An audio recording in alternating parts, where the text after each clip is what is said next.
It is impossible to say how first the idea entered my brain, but once conceived, it haunted me day and night. Object there was none, passion there was none. I loved the old man. He had never wronged me. He had never given me insult. For his gold I had no desire. I think it was his eye. Yes, it was this. One of his eyes resembled that of a vulture, a pale blue eye with a film over it. Whenever it fell upon me, my blood ran cold, and so by degrees, very gradually, I made up my mind to take the life of the old man and thus rid myself of the eye forever. These words from Edgar Allan Poe's The Telltale Heart captured my fertile imagination when I was just 7 years old. It was my first grown-up book to read, and though I stumbled on its mysterious prose, I was determined to comprehend its darkness. Who was this man, I wondered, whose tortured psyche created such macabre tales, who some say gave birth to the modern detective story? All these many years later, I find myself at Poe's Museum in Richmond, Virginia, looking for answers. I think it's prudent to first look at Poe's parents, for trauma is most often a generational affliction. His mother, Eliza Arnold, was born in London in 1787. Her mother was a stage actress, and her father died when she was only 3. By 5, Eliza sailed with her mother to Boston. Only a few years later, she made her debut on the stage. The Portland Herald wrote, "Miss Arnold exceeded all praise. Although a miss of only 9 years old, her powers as an actress will do credit to any of her sex of mature age." Age 10, Eliza's mother marries a musician who sailed with them from England. The small family, joined by a manager, form a theater troupe, the Charleston Comedians. Eliza's mother died shortly after. Orphaned at 11 years of age, Eliza stays with the theater troupe, traveling city to city to perform. Over the course of her career, she played some 300 parts. At age 15, she marries Charles Hopkins. At age 18, she's left a widow, and 6 months later, she marries David Poe, Jr., who had joined her acting troupe after seeing her on stage. One critic wrote of Eliza and David on the stage, "The lady was young and pretty, and evinced talent both as a singer and actress. The gentleman was literally nothing." One can imagine, with David's lack of acting skills and a lifetime of alcoholism, the couple struggled to make ends meet.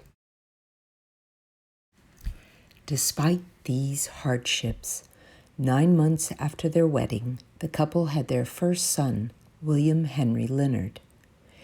And a year and a half later, on January 19th, 1809, Edgar was born at a boarding house near Boston Common. Poor Eliza had to perform until 10 days before Edgar's birth in order to make money. 6 weeks after moving the family to New York, David, an ill-tempered alcoholic, abandons his family. In his absence, Eliza gave birth to a daughter, Rosalie. The following year, Eliza contracted consumption. The Enquirer wrote, "On this night, Mrs. Poe, lingering on the bed of disease and surrounded by her children, asks your assistance, and asks it perhaps for the last time. From childhood's hour, I have not been as others were. I have not seen as others saw. I could not bring my passions from a common spring. From the same source I have not taken my sorrow. I could not awaken my heart to joy at the same tone. And all I loved alone. After Eliza's death, the children were separated and parceled out to different relatives and friends to be raised. Poe was taken in by John Allan, a successful merchant in Richmond, Virginia, and his wife, Frances Allan. The Allans gave him the name Edgar Allan Poe, though they never formally adopted him. The family sailed to the United Kingdom in 1815, and Poe attended a grammar school in Scotland and a boarding school in Chelsea. By 1822, Poe had moved with the Allans back to Richmond. Age 13, he gathered his poetry and asked his foster father to have it printed. Poe's headmaster advised Allan against publishing because he thought Poe already had too much pride. At the University of Virginia, Poe enrolled in the School of Ancient Languages and the School of Modern Languages. Costing him $60, he could not afford a third class, as was the custom of the time. John Allan withdrew Poe from the university after examinations, brought him back to Richmond, leaving debts in Charlottesville unsettled. Poe later wrote to John Allan, "I could associate with no students, except those who were in a similar situation with myself, although from different causes, they from drunkenness and extravagance, I because it was my crime to have no one on earth who cared for me or loved me." Estranged from his foster family and unable to support himself, Poe enlisted in the United States Army as a private on May 27, 1827. Using the name Edgar A. Perry, he claimed to be 22 years old, even though he was 18. While serving, he published Tamerlane and other poems, but it received no attention from critics.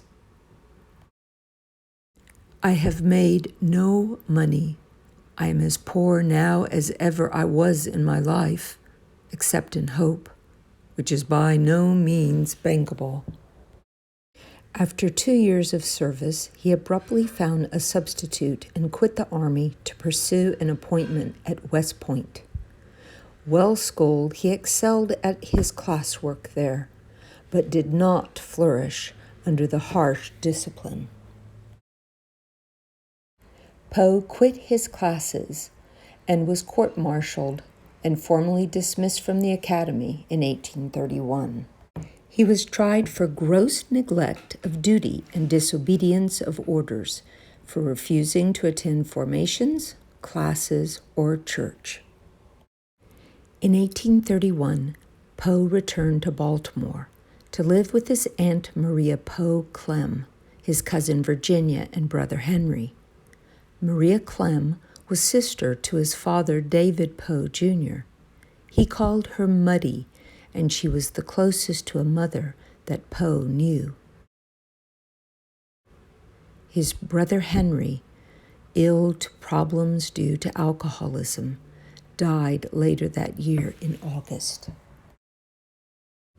Poe began more earnest attempts to start his career as a writer. He wrote, "Literature is the most noble of professions. In fact, it is about the only one fit for a man. For my own part, there is not seducing me from the path." Poe had some success at publishing short stories, and in 1835 became assistant editor of the Southern Literary Messenger in Richmond. Sadly, he was discharged within a few weeks for being drunk on the job. This chair at the museum was the very one he sat in. It is said the editor cut down its back in order to make it more uncomfortable for Poe. Poe was reinstated at the Messenger after promising good behavior and stayed there until 1837. He returned to Baltimore and obtained a license to marry his cousin Virginia. In 1835, He was 26 and she was 13, but it was not until the following year that they held a Presbyterian wedding ceremony at their Richmond boarding house, with the witness falsely attesting Clem's age as 21. Poe began successfully publishing reviews, short stories, and articles. In 1839, the collection Tales of the Grotesque and Arabesque was published in 2 volumes, though he made little money from it, and it received mixed reviews. In 1845, his poem The Raven was published, making Poe a household name, though he was only paid $9 for its publication. Virginia was thus described: her pale face, her brilliant eyes, and her raven hair gave her an unearthly look.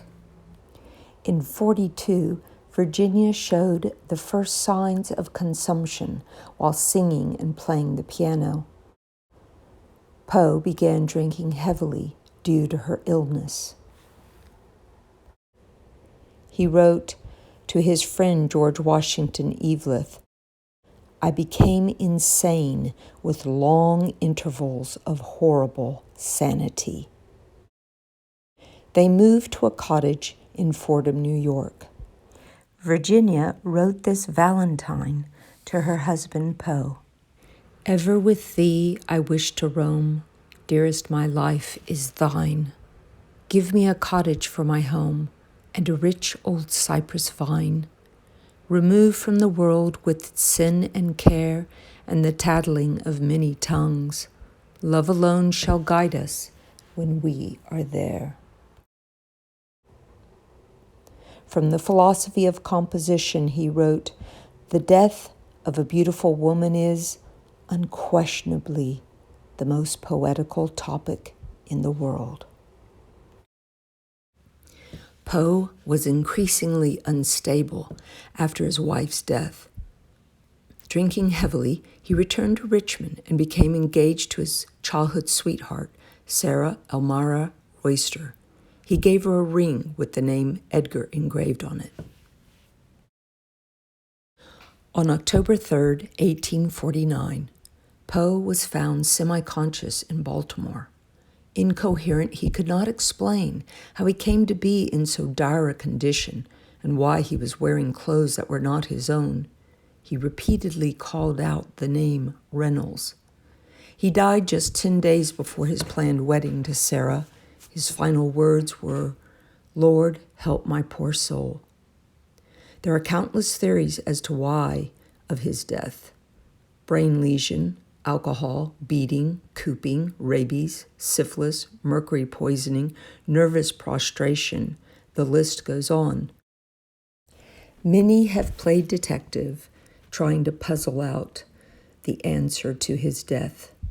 And perhaps I will in a future film, but for now, I hope you too will visit the Poe Museum and delve a little bit more into the tortured life of Poe's literary genius. In 1922, the Poe Shrine opened with an enchanted garden, and the shrine itself was built of bricks from the office of the Southern Literary Messenger, where Poe was employed. I will end my ode to Poe with his poem To One in Paradise. "Thou wast that all to me, love, for which my soul did pine, a green isle in the sea, love, a fountain and a shrine, all wreathed with fairy fruits and flowers, and all the flowers were mine. Ah, dream too bright to last! Ah, starry hope that didst arise but to be overcast! A voice from out the future cries, On, on, but o'er the past dim gulf my spirit hovering lies mute, motionless, aghast. For alas, alas, with me the light of life is o'er. No more, no more. No more such language holds the solemn sea to the sands upon the shore. Shall bloom the thunder-blasted tree, or the stricken eagle soar. And all my days are trances, and all my nightly dreams are where thy gray eye glances, and where thy footstep gleams, in what ethereal dances, by what eternal streams.